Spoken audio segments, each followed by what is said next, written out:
Lieutenant Beldan Onur, manager of Hotel General of Bosджаада, Turkey. I would like to give the word for welcome speech the Dr. Hakan Yılmaz.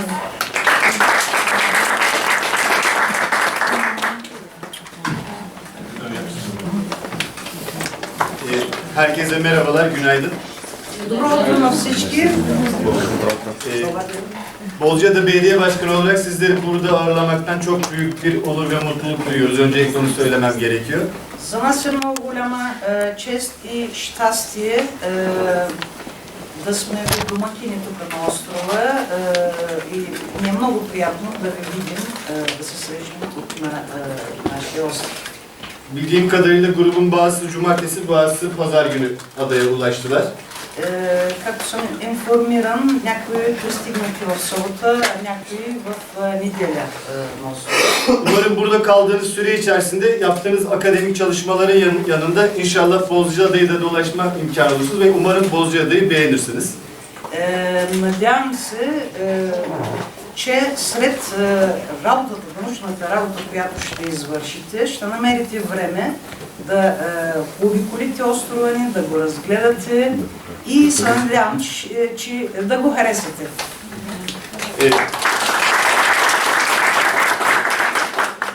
Bizler çağdaş Türk gençleri olarak pozitif bilime inanan insanlarız. Ben kendim de tıp doktoruyum. Аз съм медицински доктор и ние като младежите на Турция вярваме в позитивната наука. Bu akademik çalışma için de Bozджаадa'yı seçtiğiniz için sizlere teşekkür ediyorum. Благодаря ви много, че избрахте за научна работа именно нашия остров. İnşallah bu çalışmanız tahmin ettiğiniz gibi doyurucu ve tatmin edici olur. Başarılar diliyorum şimdiden. Аз ви желая успех още от сега и се надявам, че целите, които сте поставили пред тази организация, ще се усъвършенстват в научна смисъл. İhtiyacınız olan her şeyde hem Vildan Hocam hem biz yanınızdayız. Teşekkür ederim. Винаги, ако имате нужда за нещо, и аз, и аз сме при вас.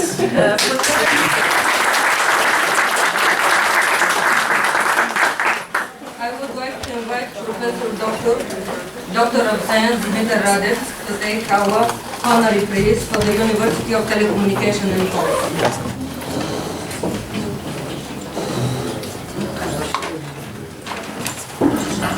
Искам от името на всички нас да поднеса почетния знак на Висшето училище по телекомуникации и пощи на кмета на Бозджаада.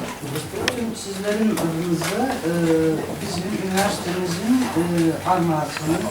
Защото знам, че той вече ще бъде вечно наш приятел. Çünkü bundan sonra bizim hani sürekli dostluğumuz olacağını biliyorum. Çok teşekkür ederim.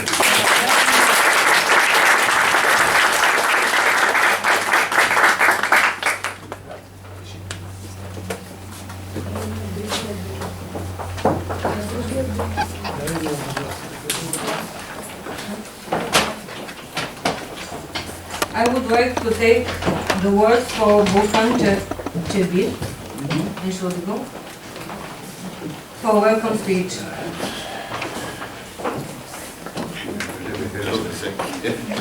Hoş geldiniz Barkan. Добре дошли на острова ни и на нашата сграда. Bozджaada Kaymakamlığı adına hocalarıma ve öğrencilerine ilk önce hoş geldiniz. От името на каймакама искам да ви кажа добре дошли на острова и на нашата сграда, която ще я ползвате днес. Bozджaada Kaymakamımız Mustafa Yiğit'in ailesinde olan bir vefat dolayısıyla katılamadı kendisi. За съжаление, един много близък на каймакама ни почина в петък и той замина за погребение и очакваме да дойде. Onun adına da hoş geldin diyorum. От негово име искам да ви поздравя. Добре дошли на острова. ve kendisinin talimatı doğrultusunda sizi elimizden geldiği kadar burada ağırlamaya ve mutlu etmeye çalışacağız. От петък насам говорим с него и той ни поръча да гледаме добре.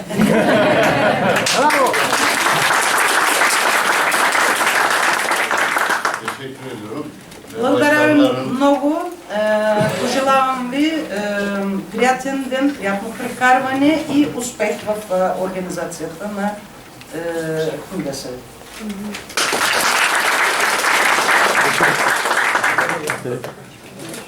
Thank you.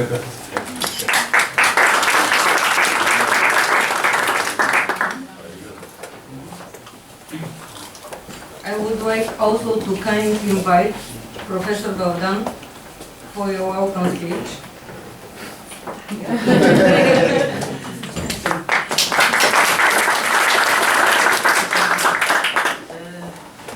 Колеги и студентите ни са колеги. Добре дошли на нашето малко, но много красиво и приятно островче. Зная, че някои от вас бяха вече преди години на острова. Надявам се, че и вие, които за пръв път посещавате острова, след няколко години пак ще се срещнем не само по такива поводи, ами и по други поводи ще седнем, ще се поприказваме. Надявам се да прекарате много хубаво времето, за което сте тук. Желая ви успехи в научната ви работа.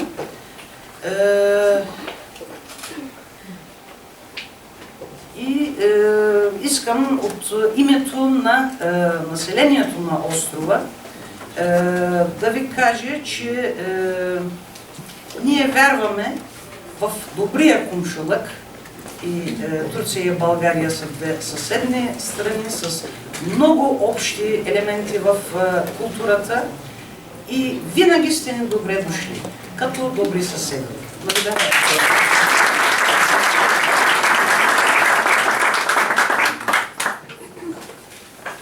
Даже знам, че ме канеш пак да дойдем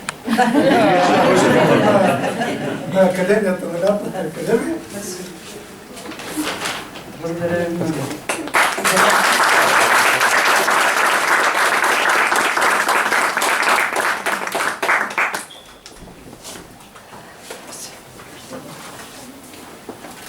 I would like to give the word from our Vice Rector, Dr. Miglena Temelkova, for welcome speech.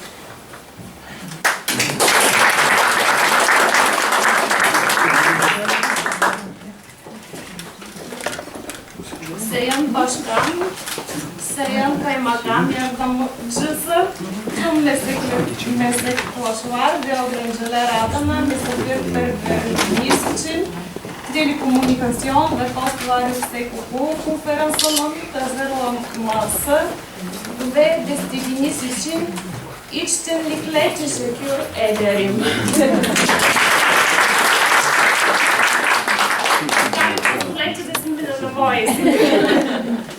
Уважаеми колеги, добре дошли. За нас с доцент Богданов е изключителна чест да посрещаме 83 човека, 83 студенти и преподаватели. За първи път лично на мен в 5-6 годишните пътувания между България и Бозджаада ми се случва толкова огромна група да доведа тук, така че и за мен и за нея е чест да посрещнем всички вас, защото аз се чувствам все едно съм си вкъщи, аз с нощи го казах. Добре дошли още веднъж, надявам се наистина да си изкарате добре, не само защото сте тук по работа, а и защото можете да съчетавате умело при полезното с приятното, науката с забавлението, надграждането на знанията с доброто приятелство. Пожелавам ви от тук да се тръгнете с много нови приятели, пожелавам ви да постигате в живота това, за което мечтаете. Пожелавам ви да се срещнем отново след няколко години тук и ви пожелавам да запазите в сърцето си това, което аз съм запазила, така нареченото пословично турско гостоприемство. Още веднъж добре дошли и попътен вятър на научния форум и на лятното училище. Позволете да отправя едно кратко приветствие, тъй като до тук чуждите гости не ни разбраха, към Кристияни фон дер Хайден, която е нашия първи доктор хонорис кауза.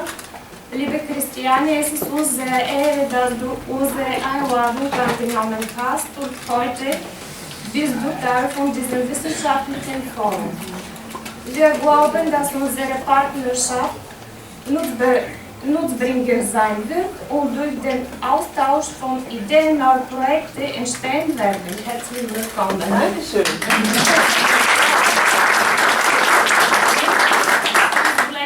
Обърна и към нашия руски колега от Руската академия на науките, професор Анатолий Занковски.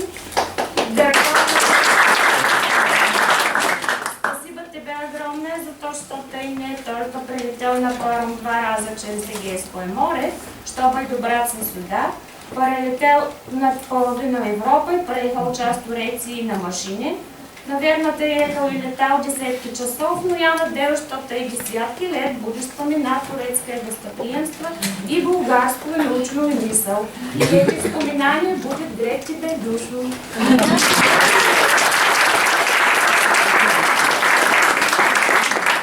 И след като приключихме бизнес официалната част, аз ви благодаря и ви пожелавам още веднъж много хубави мигове на този приказен остров.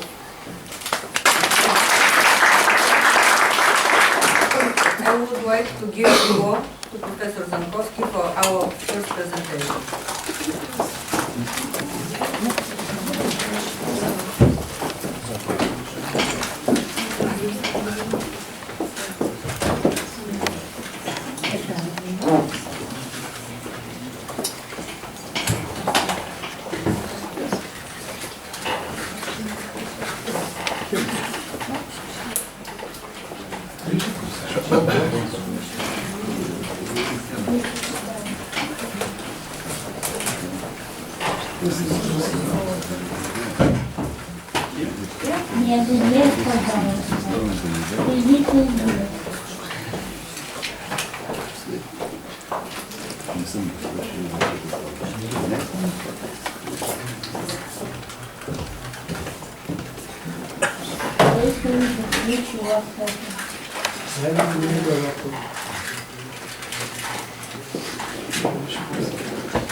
Защо не завъртиш малко бюрото, защото е сгръб към публика? I would like to express my gratitude for your invitation to take part in this conference, and I'm really impressed by hospitality and friendliness of the organizers of the conference and of the hosts of the conference, I mean, Bozdzaada authorities.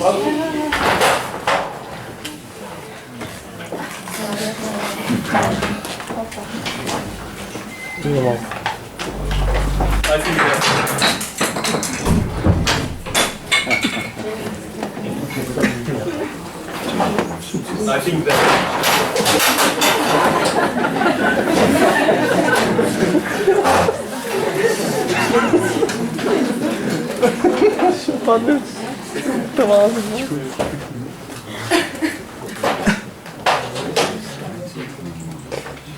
I think that my visit is also important because the relations between Bulgaria, Turkey and Russia recently experienced new impulse for development, and I hope that my first visit will be one of many visits and many exchanges between our universities, between our scientific centers, and just friendly basis. So my presentation is devoted to digital economy and psychology. Recent years, the world experiences a dramatic shift into digital environment, and especially it is connected with widely introduced informational and communicational technologies. And this situation poses new requirements for organizations, for teams, and for individuals, new structures, new demands, new competencies. And one of the most interesting developments is the formulation of so-called virtual organization.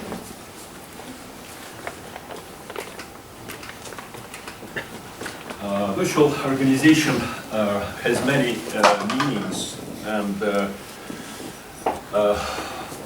I would like to present one of them. Is a dynamic open system uniting economic agents, subjects, allowing in a single informational space to unite the capitals and key competences of the participants to faster and effective satisfaction of business requirements. Usually in common consciousness, virtual organization is associated with such examples as Google, Facebook, and so on. And very often we focus on a sort of spontaneity, autonomy that freely motivated by inner motivation gather together and work together to fulfill some requests. But analysis has shown that we have at least 3 types of virtual organizations. So I would like to present for you some of my systematization and analysis. And I started it from traditional definition of organization that is defined as a consciously coordinated social entity with defined boundaries functioning on a relatively continuous basis to achieve common goals. And we shall see that the 3 types of virtual organization that have been outlined by my analysis do not completely fit to this definition. So these 3 types I call the following: network, multi-agent virtual organization, distributed outsourcing virtual organization, and so-called virtual offices. The first is really associated with common representation of virtual organization like Facebook, like Google, and so on, because it is really the entity of autonomic agents that freely unite themselves in desire to fulfill orders or requirements that social contact bring them. Here I made some analysis, but I hope that you see nothing, yes? That's why I tried to make it more clear, but in bigger letters. So we can see the differences in the first dimensions. So first, I need to say a few words about other two types. So distributed outsourcing is usually not really free, but partly autonomic, partly dependent agents that are coordinated by some coordination center that also takes responsibility for finding new orders and new projects. And virtual offices, usually it's a big transnational companies that, with the help of informational communicational technologies, outsource some of their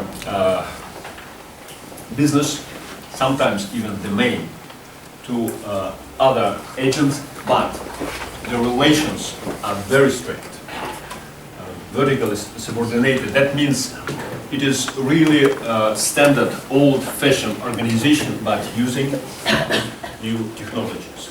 So we can just very shortly look differences in some criteria. So sphere of professional competence. First type of organization, narrow, second, narrow, wide, and virtual offices, wide.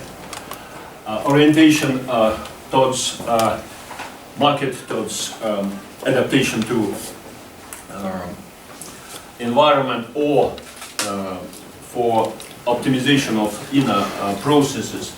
We see that the first one, you see the first one, we even can say it is not really organization. This is a sort of partnership, quite a new form. So orientation external, the second one double-sided orientation, virtual offices internal, interaction type, partnership oriented to fulfillment of certain project. The second, the net of external partners coordinated with the help of informational communicational technologies. The third, rigid vertical subordination. Then level of autonomy. First type, independent agent. The second, both. The third, dependent agents. Management type, decentralized for the first type of virtual organization, distributed, realized by general coordination center for the second, and centralized for the third.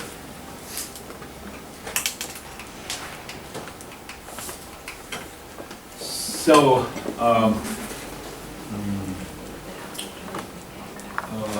management processes for the first type of organization executed by local interactions of participants. The second, one of the participants controls the net and provides general coordination of the orders fulfillment. And all interactions are controlled and coordinated by the central office.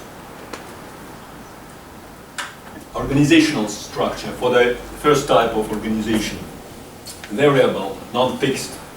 For the second, flexible but predetermined, usually contractual. And for the third, fixed, hierarchical. Stability of the organization. The first type has a temporary nature, arises with the emergence of market opportunities or facing some market social demands, and usually fall apart after the first run. For the second type of organization, has a permanent nature, is focused on the constant search and receipt of orders in a certain field of activity. And the third, constant character, focused on constant search and receipt of orders in certain field of activity. And the last, the sources of organizational stability. For the first type, organization of the specific support communities, pools, web platforms, networks of freelancers, etc. For the second, acts on a contractual basis in accordance with predefined rules and norms of conduct and interaction. And for the third, formalization and subordination. So it was mainly economic part of my presentation, but the main interest are those psychological problems that arise. Of course, some of these types have specific, for example, for the first type of organization, it is elaborated a new form of trust, so-called quick trust. That means that even if organizational structure is very flexible, very temporal, people need trust in any situation. So in this case we need to make a sort of ersatz, trust, very quick but not always very good. So let us see these psychological problems. First, management problems. You see, absence of face-to-face control brings for managers quite new situation. That means all main managerial functions, planning, coordination, organization, leadership, control, now should be organized quite differently. That means that we need new type of leadership, new type of managers that mainly can affect not just work behavior, but psychology, consciousness of their subordinates. Communication. Of course, lack of direct communication and lack of in-verbal communication brings a lot of misunderstanding. Of course, lack of trust, and of course it is needed to elaborate new forms that can support and make communication more full, more rich. It is well known, for example, that non-answering for emails, that is quite usual in management situation. I worked for many years for Siemens Russia, and managers often say, "Oh, I come to my work and I have already 500 emails." So you see, if you only read them, they have passed. But not answering very often, explained by partner, not as being overloaded, but lack of respect, lack of desire to interact, and of course it brings to communication field a lot of new problems. Conflict resolution. We know that conflict is, to my mind, the central point of human personality and professional development, because if we look what is voluntary behavior of a person, it is always opportunity to go over some inner conflict, when some desires that can be very pleasant and quite near, try to put from us some goals that we plan for ourselves. So it is always a sort of inner tension, inner struggle within us. The same thing, professional growth usually is associated with professional crisis. What is professional crisis? It's again in a conflict of people that now see lack of personal opportunities and the necessity to reorganize some careers or some personal plans. In virtual space, conflicts are extremely dangerous because, as you know, in face-to-face conflict situation, even the hidden phase is always very, very long. But in virtual, it can be not only long, it can be really damaging. Work motivation, you see, we know that one of the most important influences on working places are group influences. Yes, group help everyone to have additional energy. Interaction with charismatic leaders bring us new impulses to do the job. Without all these traditional forms of interaction, of course, motivation goes down, and we need now to elaborate and to introduce new methods of inner motivation development that are the most important nowadays. Of course, values and corporate culture. Virtual space provides us with very unexpected opportunities. Last Saturday in Moscow, I met our colleague Professor Ziegert and his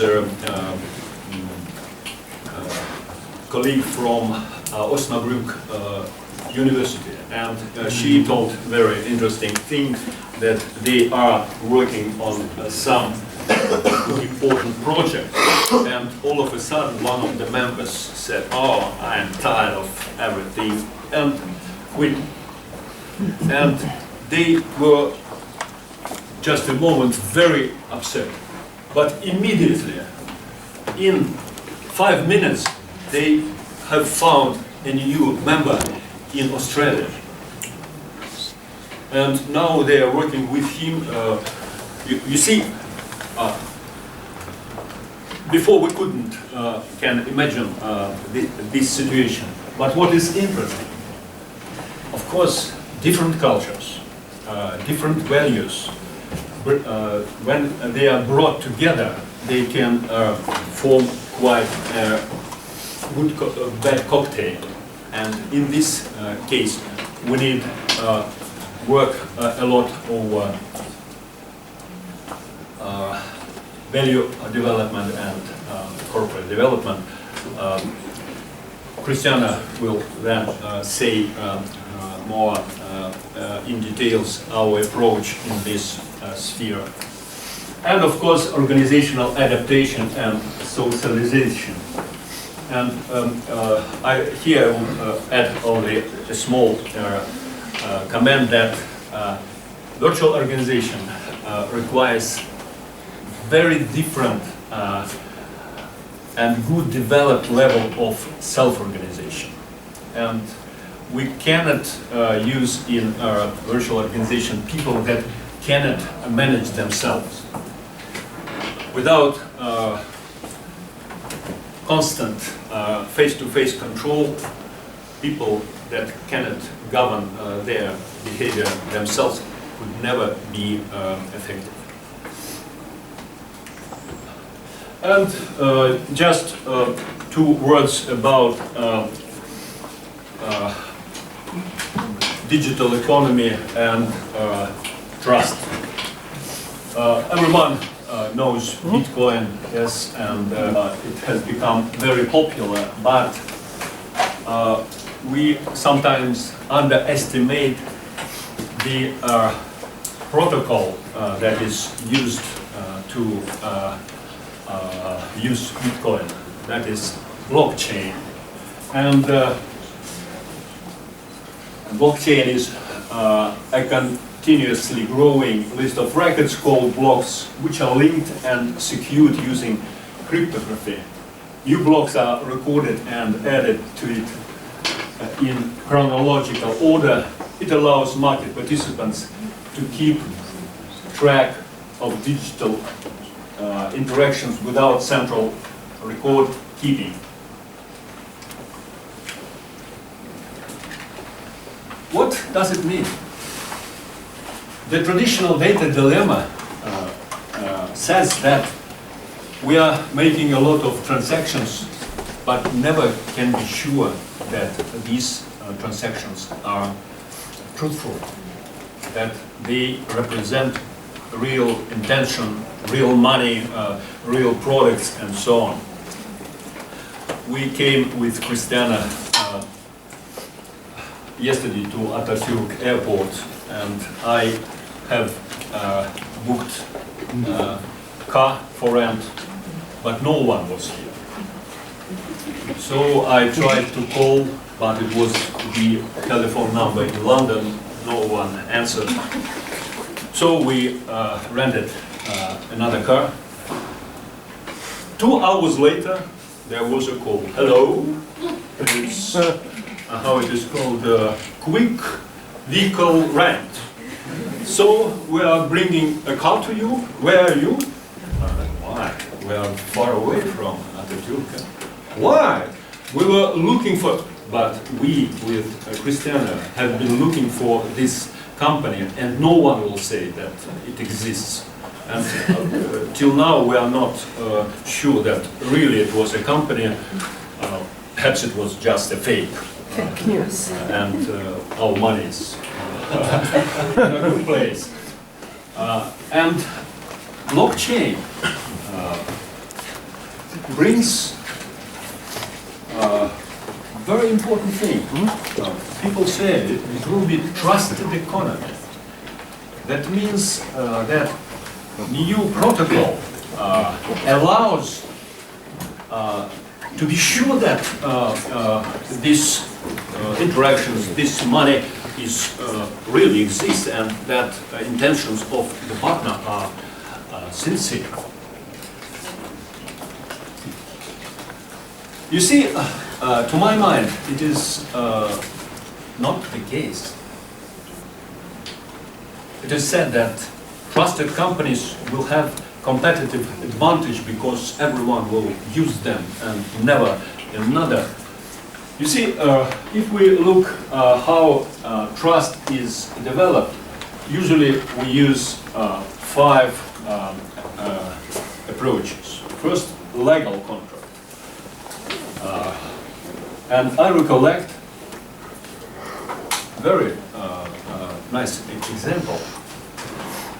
It shows that our hopes that technology itself can make people better is not really realistic. Concerning legal formation of trust, you know, in the center of Louvre in Paris, there is a large stone stela. It is called Hammurabi Code. It is said that it is the first constitution or the first block of laws, and it is said, just listen, if a builder will build a house, and house will be ruined and will kill the son of the owner should kill the son of the builder. Very good link. And when Hammurabi invented this legal instrument, he thought that now people will be easy to interact. They trust each other. But we know that already 4,000 years have passed, but trust is not really became better. So another opportunities are intermediaries, entities like banks, government agencies like companies, audit and rating services. Then familiarity, company's brand, but also we know how often under the brand we can buy not really the trustworthy thing, and our inner feelings.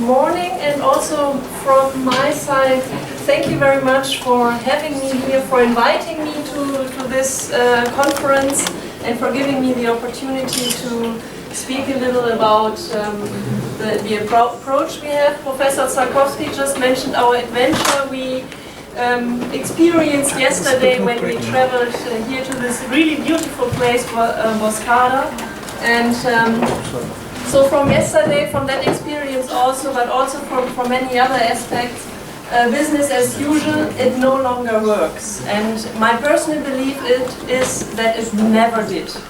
Not in the past, and it will not in the future. In Europe now, today, we face a very special challenge, which is the data security, the rule we have, which is in place since last Friday.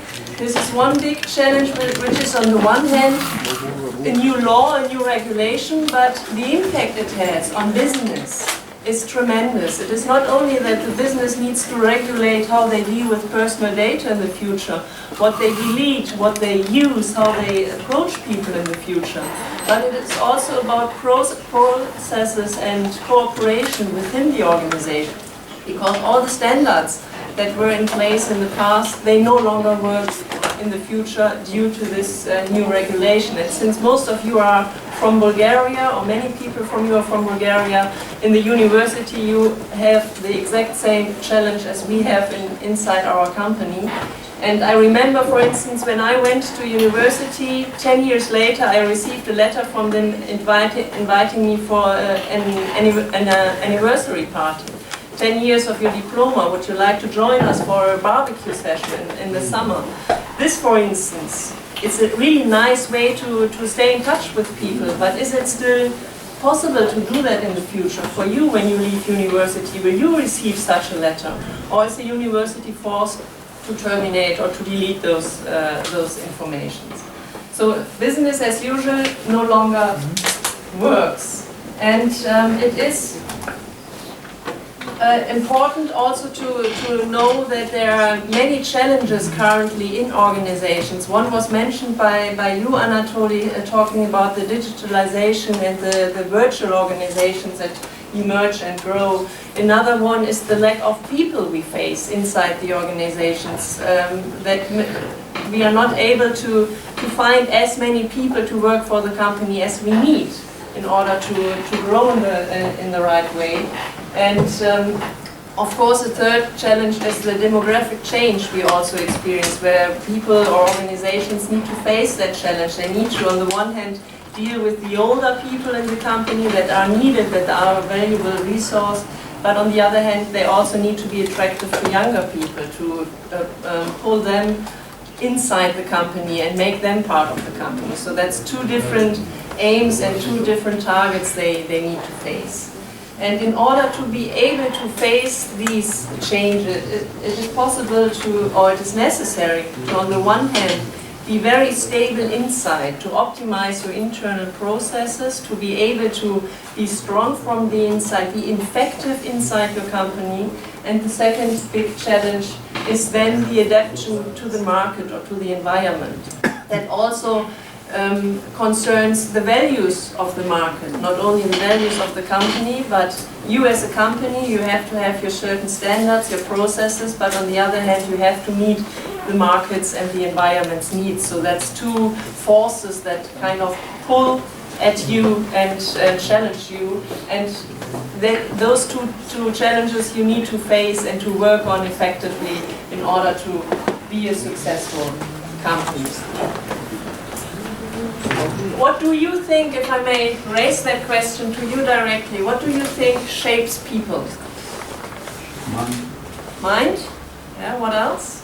Money. Money? Stressful experience. Stressful experiences. Yeah. Knowledge. Culture and tradition. Tradition, yes. Anything else? Personal desires. Personal desires, of course, yes. You named a lot. Yeah, sorry? Values. The values, of course, the personal values. So some things I put on here. Many of them were mentioned by you already, and there are, of course, more things that shape you personally and that make you the person you are. You have the culture you come from, you have the values that drive you, you have the environment where you grew up, and this is all what makes you the person you are. And on the other hand, we have the organization. And what do you think shapes organizations? Yeah? The people working with them. The people working with them, exactly. What else? Goals. The goals? Business needs. Business needs, yes. The aim of the company and organization. The aim of the company? Yeah, sure. Exactly. Law system. The law system? Yeah. Yeah, the law system. The system you work and you need to meet. Maybe the competitors of the company? The market, yes. Exactly. Hierarchy and structure. Who is the boss in the company? The culture, the norms and standards, and of course the values were mentioned by you.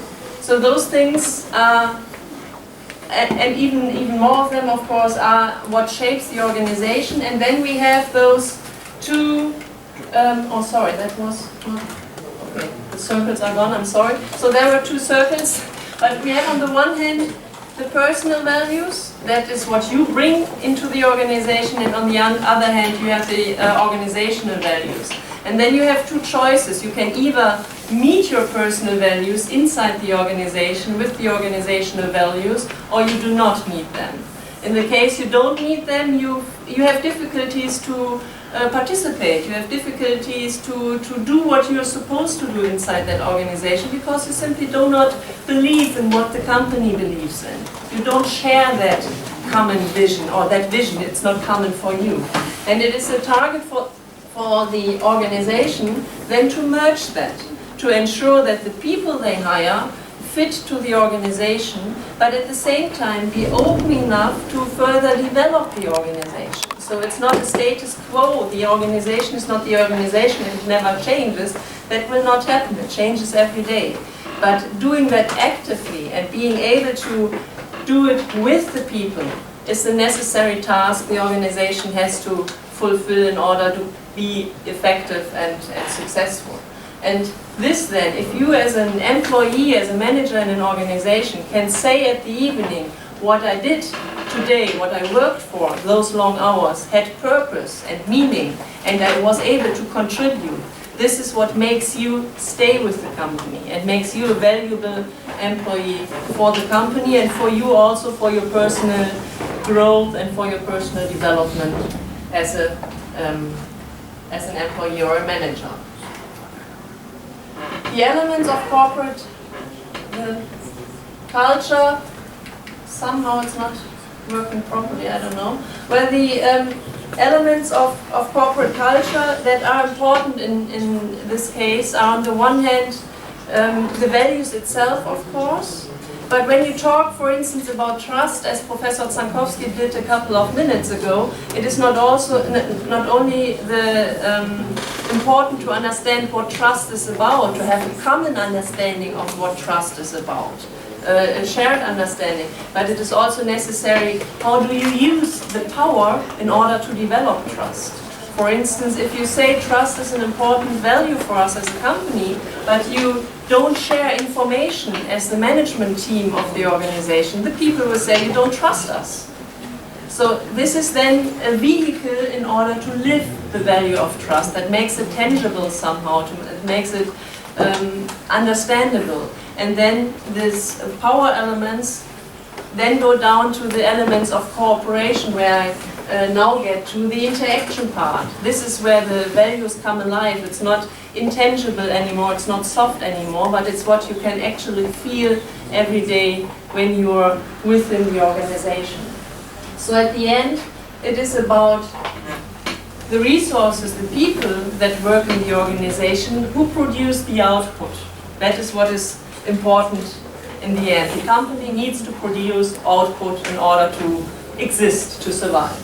But it is about the interaction where the way the output is produced is defined. And Professor Zankowski just said that with all the virtual organizations, it is now and will always be necessary to meet each other, to see each other, to work with each other. Not every day necessarily, but at least on a regular basis. And these interactions then make it possible to get the values, to bring the values alive and to make them tangible. And this is what happens in the area of interaction, where you have standards of how you gather information, how you work with information, how you position yourself. Are you a strong positioner who says, well, my opinion is the right one, I don't need to listen to your alternatives, I know what's right? Or are you somebody who actively seeks the information and says, well, what is the reason why you are of that different opinion? What makes you think this? Then work with that gained knowledge, with that information, and then produce from that point a mutual decision on something. That is what happens in the area of interaction, and that is what makes virtual organizations, or what is more difficult for virtual organizations than for regular organizations. Even more, although it is already for a regular organization a really difficult aspect. For instance, when it comes to conflict resolution, you all know how difficult it is to truly solve the conflict. To approach a person, telling the person that something that had happened was not what you expected to, that you feel uncomfortable with what happened or with what the person said, and then go and find a common solution for that. That is difficult already. But in the moment you're in a virtual organization, it becomes more difficult because you cannot touch it anymore. It's not that you've only read that through an email or a Skype conference or something. So this challenge even becomes higher in the future. So the concept we have in place for this is the so-called cube that has 3 different axes or dimensions in order to deal with these challenges. There's on the one hand the result orientation, where it's said the higher it is used, the better the results become. You could say that easily, but it is also the question not only to produce a result, but how you produce the result, what people you integrate in that process. So we have a second axis here, which is the people orientation.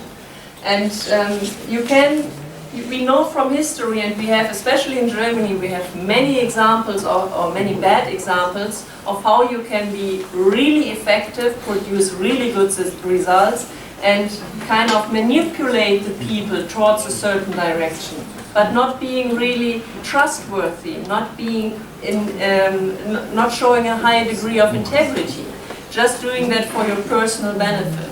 And that is where the values orientation, the third axis, came from. Because it is necessary to have a good, the best possible result. It is necessary to include the people in the process. You cannot do it all on your own. But it is also necessary to do that in the frame of certain values. For instance, to have a trustful corporate culture and to ensure that everybody interacts in a trustful way with each other. So that from there, two different ways of how you can perceive behavior arose. There's one, a negative values orientation, which is shown here. I will not go into too much detail at this point, but it is, on the one hand, we have a high degree of result, for instance, and a low degree on people orientation, so somebody who's loud, who knows what's right, who likes good results, and who doesn't include people in the process, and doing that for the personal benefit. That's the minus orientation. And another example then is the plus orientation. The 7-1 plus here would then be, well, I like the good result, I know what's right, but I advise you to find that right solution. So it's not me who's saying that, but I give you that advice, and come on, please follow that, because I know it's right. So that's at least a positive values orientation. He's trying to interact with the people, but it's still not people-oriented. It's just a facade he has in that situation. The elements of trust, one was mentioned by Professor Zankowski before, is trust, and I'm very interested to go into more detail about the quick trust you just mentioned. Because in Germany, I work with students from the University of Osnabrück and in Tübingen, and we had just 3 weeks ago, we had a very huge discussion on trust as a starting point. So if we meet, for instance, if the both of us meet, we would shake hands, say hello to each other, introduce ourselves, and have some nice small talk, and then from question to question we develop a conversation and get interested into each other.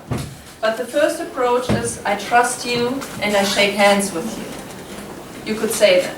And the other opinion is, no, that's not trust, that's just business as usual. You just do that, that's a standard, that has nothing to do with trust. So that is something that can be discussed in a very deep way. And other elements that are important are, for instance, fairness inside the organization. Is the management fair to its people? Are the people fair with each other inside the organization? Integrity, very important nowadays. What they do, how they decide, what they tell the public about what's going on in the organization. We have those examples in our German economy. Huge companies, successful companies, world players who don't concentrate on the level or on the value of integrity with their behavior, with what they, how they behave. Commitment. Am I, with what I do, am I committed towards the company's goals, for instance? Or is the company committed to the company's goals? The different branches, do they pull on the same string in order to achieve the company's main goal? Or is that all different and not going into one direction? And of course, the responsibility. And then there are, and I mentioned that ago already, the power sources. In an organization, you always have power. Always. Everybody has power to some degree. People with no management responsibility have a lower degree of power, of course, compared to the CEO who has all the power inside the organization. And you always use power. But the question is, how do you use the power? Do you use it as a control instrument? Do you use it in order to punish people, for instance, or to reward those who are closer to you? Or do you use it in order to navigate the organization towards its goal in an effective way, and in a way where you make the people contribute and be part of the entire process? And the power sources are reward, punishment. Information is key. There is this saying, information is key. With information you can control the entire organization.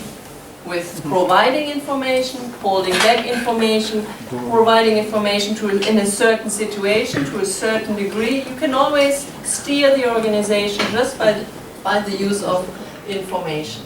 The expert power, the knowledge somebody has, the way somebody is willing or able to contribute the knowledge. And we have a long history of family-owned businesses in Germany, and I think is it also the case in Bulgaria with family-owned businesses?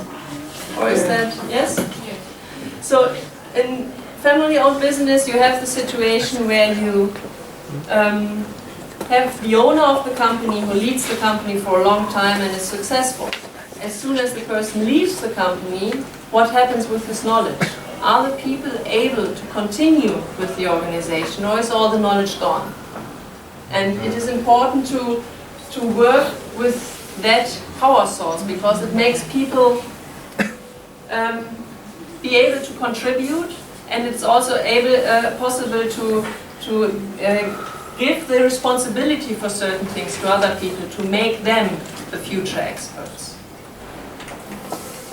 And referent power, again, charisma, something you have or you don't have, but something that can also lead the company in a good direction, the same also in a bad direction. And the elements of cooperation I mentioned already in the previous slides, those aspects of cooperation where you work together that make the values and the culture tangible and measurable. And then it is always the question of how do we get there? We can talk a lot about culture, we can talk a lot about values, but how on earth do we get there? How are we able to have a sound corporate culture and to be able to orient towards those certain values and make them tangible in real life? And that is a major task, and that is difficult, and nothing that can happen from now within a couple of seconds, but you need a common understanding about the aspects of the culture, the values, their impacts, and of course how you can change yourself in order to get there. So that needs to be a common ground, and you have to be very self-aware of your personal behavior. You know, we talked about the values, what shapes people, but you have to know from what you think or from what you want to achieve, what does the other person experience with your behavior. Is it really what you wanted to achieve, or is it something else? And then try to find out what can you change in your personal behavior, in your area of responsibility, in order to meet your aspired soundest culture, your values, and in a way that the other people also realize, yes, he meets or she meets those values. So a high degree of an objective self-awareness is necessary for each individual inside the organization in order to make that shift. And that is a very, very tough and difficult task to fulfill. But as soon as you realize what you want to achieve in your behavior and the way you interact with others is not what they experience with you, a certain gap emerges where you see, okay, there is something I can change, there is something precise I can change, and I have a way how to change it, I have an action plan. And then you have this gap between ideal and reality, which is easier to close because you can precisely see it. And you need your people, you need your team to feedback you, you need that openness, that candor inside your organization in order to continuously change. And yeah, this is something, we have a saying in Germany, I don't know if it exists in Bulgarian language or in Turkish language, the fish stinks at its head first. The same. Yeah. It's the same. So it has to be lifted from the top, otherwise not much will change, or only in your area of responsibility. That is key. The top has to agree on on that culture, and it has to be the role model for it. Common language, common values, the team development, a continuous learning, as Professor Zankowski also mentioned, this never stops. You will never have a status where you say, now we are here, and now that's our corporate culture, and this is it. It will always change, either from the outside or from the people coming in. And this has to be continuously followed and actively managed.